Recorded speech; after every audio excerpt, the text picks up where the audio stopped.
Let me tell you a story you've probably never heard. A story about grief, about memory, about the kind of love that doesn't need words. It happened deep in the African savannah. I wasn't there, but the story has been told by those who were. Rangers, conservationists, quiet watchers of the wild. And they all say the same thing.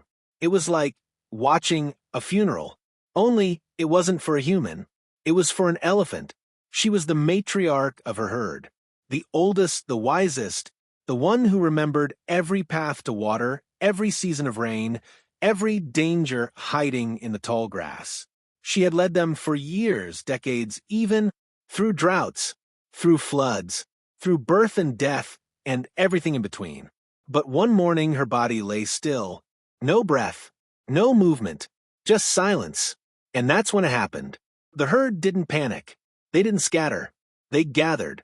They approached her slowly, like mourners at a grave. One by one, they touched her with their trunks, gently, carefully. Some brushed her face. Some stood completely still. Some rocked side to side in a silent rhythm of sorrow. But not a single one tried to leave her. Not that day. Not the next. Not even when the sun burned high and the winds grew cruel. They stayed. For hours. For days. Grieving. And here's what's even more unbelievable. Years later, they came back. The herd. Her family.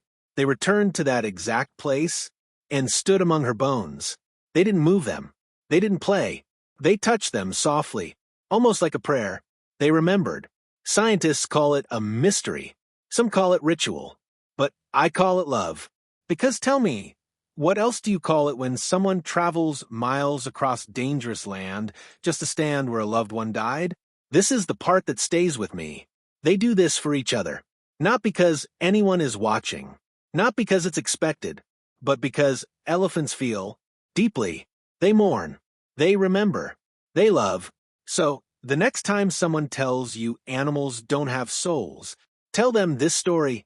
Tell them about the herd that held a funeral in the middle of the wild, about the matriarch they never forgot, and about a kind of grief that proves, even in silence, love lives on. Some stories don't need to be human to be human. #WhispersOfTheWild.